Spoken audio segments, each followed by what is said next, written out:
Day 4 of the Romford Horrific Film Festival 2026. This was the last movie to be screened in this screen. It has been a long 4 days, but a great 4 days, and we ended with an absolutely exceptional movie, Charlie Shaw's Revenge. We are now going to have a little Q&A with some of the filmmakers and creatives involved in this project. Let's go down the line, tell me who you are, or tell them who you are, and what you did on the project. Thanks for having us. My name is John Langridge. I'm the writer, director, and co-producer. My name is Renato Pires. I'm an actor, producer, and stunts coordinator. My name is Neil Burgess. I'm an actor. I played Jonathan Forrestal at the beginning of the film and at the end. And my name is Kate Griffiths, and I'm the makeup and special effects artist. And I'm Amelie Leroy, and I play Diane. First of all, where did this come from? It's a bit nuts, in a good way. But where did this come from? What was the original concept? What made you want to make this movie? Well, Renato and I, our kids go to the same school. My son is in the same class as his daughter. So we kind of knew each other. We both made films. It's my third feature as a director. And Renato had done this little short called Carnival. And we were talking about doing, he also runs a theatre, a circus school. That whole circus school that you saw, that's Renato runs that. He's a circus trainer. And he said, well, I'd like to use the circus school in some way to make this idea of a killer clown, come along and see the location. So I came down and I said to him, look, we're not going to be able to shoot, like, we had this idea of having this remote, the circus comes to town. I said, there's a massive theme park behind your circus tent. And he said, oh no, we can film in there as well. And I went, what? He said, yeah, no, just come and meet the owner. And we went to see the owner, Colin Jackers. He went, yeah, you can shoot. As long as you clear up after yourselves, you knock yourselves out. So that became the core of it. Basically, we ended up writing the script around the location. So when we let's throw someone off there, let's stab someone in there, let's kill someone in there, let's put some plaster. So yeah, we kind of dressed the set. It's a working theme park.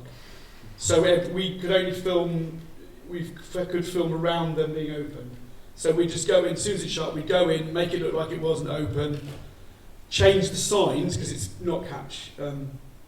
It's not catch in East Sussex, and we put Forrestal's Fun down. We put sticker, we covered up all their signage with our own signage, and then shot all through the night, and then cleaned all the blood and severed heads and bits and pieces up, and really like you wouldn't know it when you came in the next morning.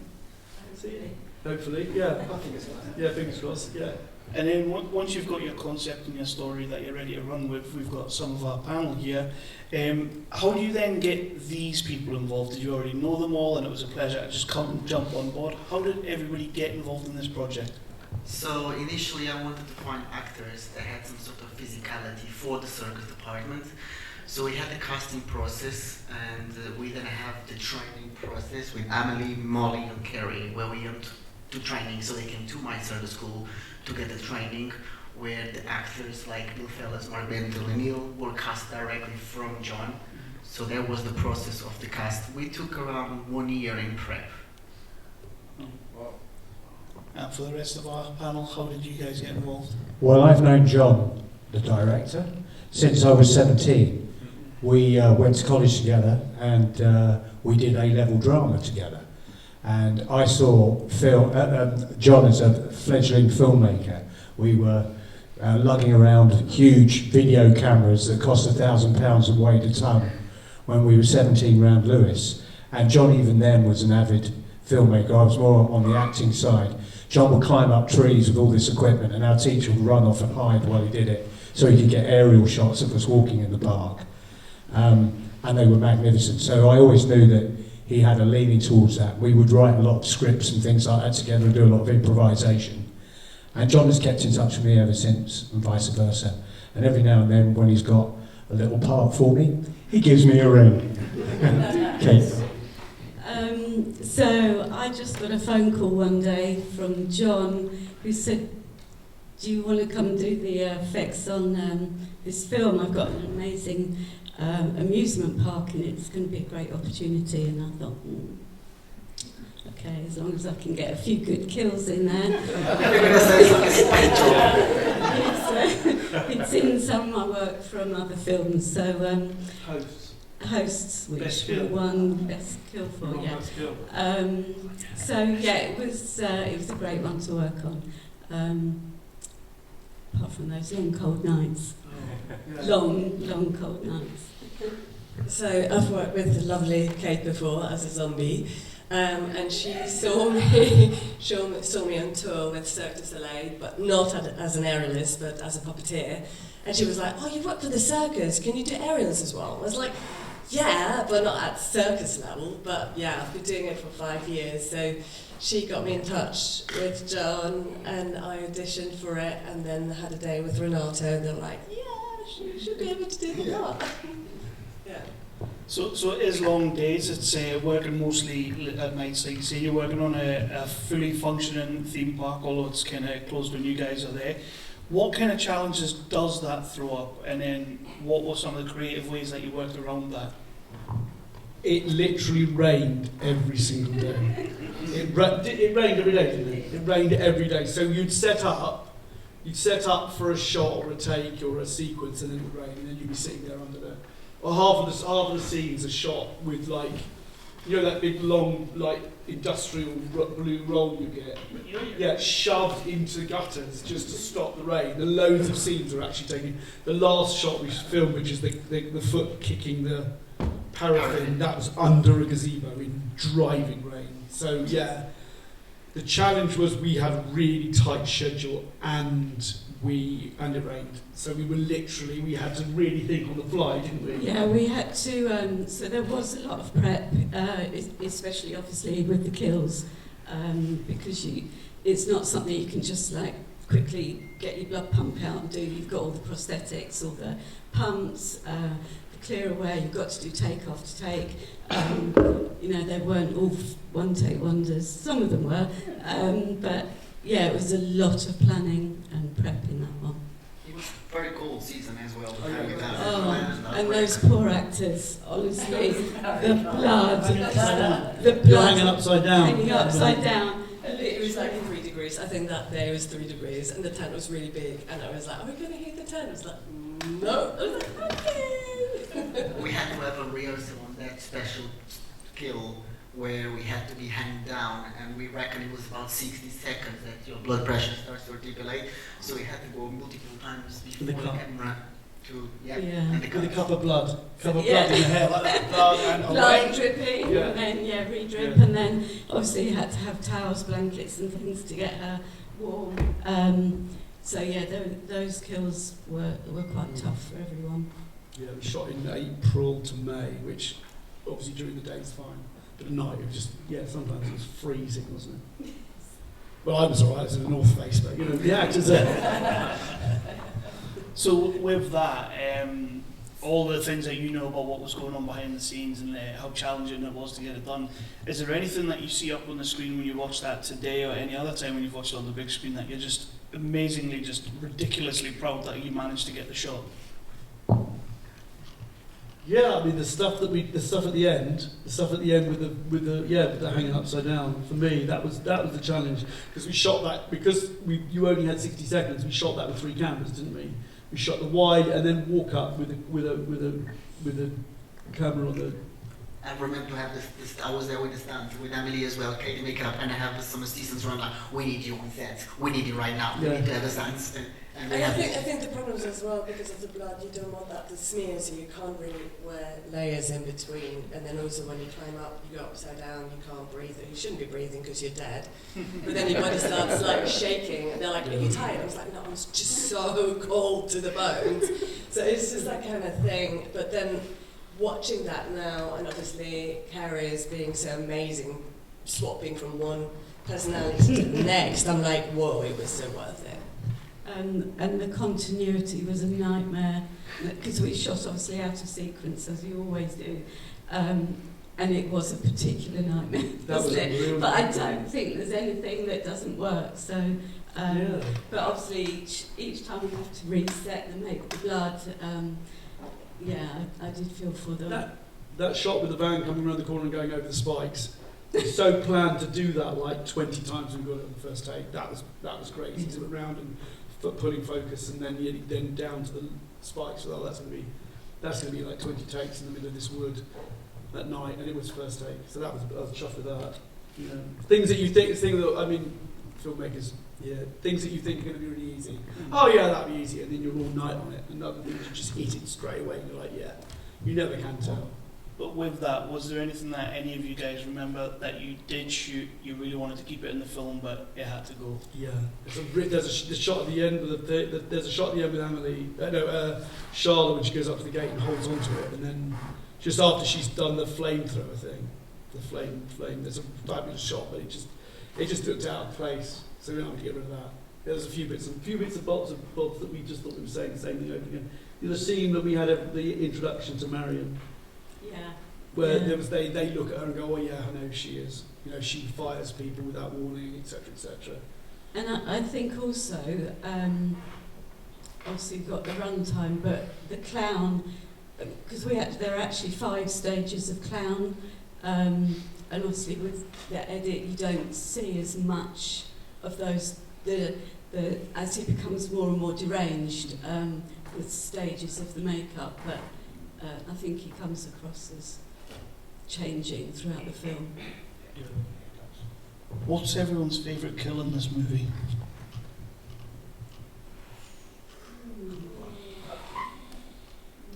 I quite like the suffocation bit, not in a kinky way, I have to say. But he inhales, Billy, the actor, and the plastic goes into his mouth. And for some reason, I saw it last week, I saw it this week. I just think it's a really brilliant shot. I just really like that. It's just really effective. That's my personal opinion on that. And you made his lips, I like that, because you made his lips blue, didn't you? Yeah. Lips blue under there. Yeah, so that's good. He had a little things that happen.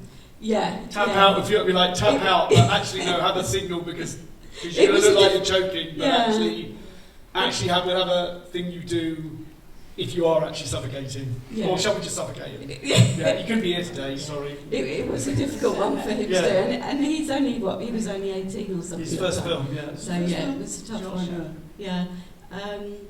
For me, I don't know which one was. I think I really loved Len, because it's because she looks at Charlotte's character being like the stuff, the it's just when he gets it. We had because we shot it with stab, and then that was the pickup. The actual handle in the the knife on that hand on the handle of the knife sticking in his stomach. I thought we have to have that, otherwise it just looks like the world's worst hand job. So it's just you need to have the knife, don't you? So the knife was actually one of the other producers, Justin, is his hand. And that's just that's obviously just a we got a mannequin, and we just put the costume in it. One of those, it was a pillow underneath, and then just stabbed it, and then had it like that. But you kind of need to see the knife do that. Otherwise, it's like. Did you have a favourite one? Yeah, what's your favourite? The suffocation, but for a kinky reason. I'll see you later. I have to say I quite like Fran going over the top of because Frannikin, as we called him, what you don't see is that we had to make obviously a mannequin that moved and fell with a nice thud, and then that was a lot of planning in that. And then I think a little bit that we didn't see the blood was trickling out, and a feather just sort of disappeared past the camera, and lots of reflections in blood and stuff. Yeah, because we did that. We built you see the roof, and then you see the close-up of her when she's pitched over the top. That was built on the ground underneath the roof of another building. It took a day to reframe that to look like the same frame, and then a second day to work with Molly, where I fall through the frame a couple of times to get comfortable, and I was happy to do it. And then she started to do it a couple of times, and then we done the take. Yeah. So that's obviously on the ground over a mocked up bit into our crash mat. We didn't really kill them. We had crush matches. And then when you cut to the wide, it's what we call the Frannikin, which is when it hit the ground, it just went splat. And you went, okay, that's one take. Exploded. No, it worked really well. And Renato's head, we do see his kill, but then when their head lands, I thought that was quite nice. Yeah, it was quite cool flooring. Yeah, lying on the floor like that with a bit of green here. And you got hit, Amelie, didn't you get hit on the head about when we were trying to throw the head to land exactly? Yeah. You said, Stitching it on my head. I was like, yeah. So yeah, that was a lot of fun. Horror movie, as we know, horror movies are great fun. There's so much fun to make. So I've got one or two, but we're going to go to the audience now. And as I told everyone, there's going to be a little bit of a giveaway. Now, on Thursday night, we showed Cold Storage, which has been released by Studio Canal, and they gave us it a day ahead of the UK release. So we got the premiere at the Lumiere, which was absolutely fantastic. Thank you so much to Studio Canal for giving us that. But they also sent us some Blu-rays, and we are giving away some copies of Sting, which is a Studio Canal movie, and Peter, you only get one if your question's good. So these guys decide. Do we have any questions? Oh, all the hands. Normally everybody's shy. I don't normally ask a question. Go for this guy first.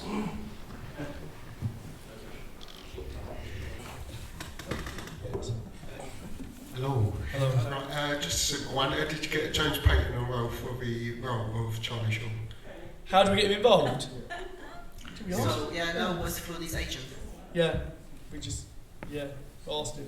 And he said yes, and we were like, what? Okay. We actually had some James sending the self-tape. Yeah. Free agents, and we looked at the self-tape and we're like, yeah. Did someone work with him? It's always quite, it's quite often in the industry somebody knows someone, someone's worked with someone, and then someone worked with him, Did someone work with him before? How the hell did he turn up? He was on the yacht, I didn't remember casting. He's a bit like that. Yeah, that's right, yes, he did a self-tape. Yeah, we did a self. To be fair, Bill Fellows knew him, don't we? And I knew Bill because we tried to work together on another project, and I don't know if anybody knows Bill Fellows, but he's really supportive, very supportive for independent filmmakers. He's always getting involved, lending his way. Same with Mark Benton. They were old troopers, and they get involved and they help. And I know such and such, and I know, I think that was how. And then he sent a self-tape of himself in a hotel room, looking deranged. I don't know what the people in the next room. He was like, like this, and like, it was a great self-tape. When you get in, it's no question in. Yeah, we had great. He couldn't be here. Where is he? He's in America. He's in Florida. He's in Florida at the moment. He was going to be here today, but he's gone to Florida to do something about Harry Potter. Is that right? Yeah. do we have any more hands? We've got one in the middle here, Pierre. Yep, I can see a hand. I can't see a person. Hiya. I was wondering, do you have any specific inspiration when jumping into a feature film like this one? Hence, I don't know, say a film director or specific horror movies that inspire you? This one, Friday the 13th, obviously. Mm-hmm. It's Marion Lake and Jimmy Crystal Lake. That was the inspiration for this one. I grew up in the 80s. I was a teenager in the 80s. When I don't know if anyone remembers independent video stores before Blockbuster, where you just walk in and go like, they let you have anything. So The Thing. Cronenberg. We grew up on David Cronenberg. Any of the Cronenbergs. Yeah, Friday the 13th. The Thing. Alien, Escape from Your anything that was an 18, you'd be like there. You'd be a 13-year-old, you go, yeah, I want that, and they just let you have it. So all of those, that was basically my film school, was all of those early 80s, really early 80s video. Last House on the Left, that made a big impression. The original Wes Craven one. Southern Comfort, does anyone remember that one? Southern Comfort, that was another big. And especially Friday the 13th. So all those kinds of films, all the John Carpenters. Do we have another hand? I can see one right, there's one at the back, there's one there. Take your pick here, it's up to you. Obviously you said you had like a year's prep for this. when you actually came to filming, what was the schedule like? How long did you have to get it, especially with it primarily being nights and when the park was closed? So the first year of prep, like I mentioned, we had lots of discussions. They have to go over the times because they need to match our college. It needs to match the park, and we have to have the rehearsals and plan the kills, and lots of meetings at a coffee shop just talking about kills. That was quite troubling. Then we'll stab him in the head. And so basically, it was planned to take about 3 weeks of shooting. Yeah. We done about 28 extra days. 28 extra days. It doubled. So I could make 2 movies. Yeah. Because it literally. But I should say, it wasn't every day. It wasn't like 48 full days, No, was it? Because we used to come up and Yes. get one scene, Yeah. one. Just because I think the problem is more because of the weather, and then that it matches I know, again. no, It was like. don't make a film in England. What? No, don't do it. It literally. I'm not joking. It rained, and this is the thing. It rained. 25-day shooting schedule. Rained every single day, and then. He said right. And then we had the Yeah, it reshoots. stopped and didn't rain for the next 25 days. So yeah, we literally, and we literally used to get, like, we've got to get that scene, we've got to get that shot. I just remember you saying, I think we're going to shoot this scene, depending on the weather, but we might shoot this scene instead. Because you have coverage, indoor coverage. We rinsed through that in the first week. So it was like, There's no coverage. there's no coverage. You can't do any indoor coverage. Now we just sit there and wait till it stops raining. Like loads of. And we literally had to be sort of ready for everything, like makeup-wise for, often get a phone call saying, okay, change, we're going to call somebody else in and different makeup, go back. And so, every day was a challenge. And just to add on to that, so did your budget allow for that, or did you have to find extra? No, we had. I'm very good with money. We did have a contingency, but that's what I mean.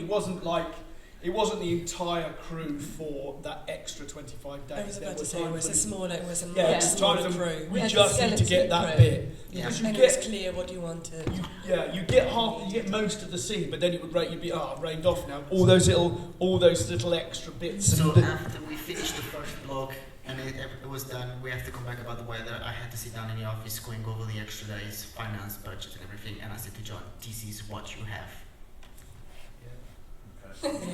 And it literally was skeleton crew at some points, So we were all moving lights. I can move lights. I know about lights now.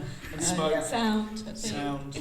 Because we had most of the coverage, but if you imagine when you're shooting coverage, you shoot you have the very bare bones of that scene. So then you've got to come back and lay on top of that all the little tiny cuts and movements, and quite a lot of times it was just my hands moving things, or picking up the hand that picks up the toolkit at the. But it was good because you had edited most of it. Yeah, and then we just had to drop bits in and go Do you remember the only one thing though? When we had to call Mark Benton back and he didn't have a beard. No one noticed it. No one noticed. No one's noticed, have He they? had no beard, so I had to literally lay a beard on that day. Half of Mark Benton is wearing a false beard because he literally went between the two things. He shaved it off. And I literally, we didn't have I couldn't buy a beard. I had to literally make it and stick it with the hair by hair. Quite a lot of scenes he's doing this. He's going, not hiding behind, but no one so far's gone false beard. Even in the same scene, you've got to pick up in the same scene where he's behind some smoke or leaning against the door doing this, going like that. False beard. It's like one of those. Yeah. Right, so I'm going to end with this question. Brace yourself. All right. If Charlie Shaw's Revenge was the embodiment, if it was a physical, actual person, the film was a physical person, it was a person, what would its karaoke song be? I've got one. My Way. Yeah. I need one from each though. Oh, from each, okay. I would say Welcome to the Jungle, AC/DC. Mine's a bit literal. Tears of a Clown by Smokey Robinson. I haven't got anything, but I know James and I sang step songs throughout those long, cold nights doing makeup, so it's got to be something by Steps. I'm at a loss. I want to know your answer. There's no DVDs in it. Oh, yeah. First cut is the deepest. First cut is the deepest. Yeah. Very good. You knew Jeff would come in with it. Very good. Right, guys. Thank you so much for submitting. Thank you for having us. Can we have applause?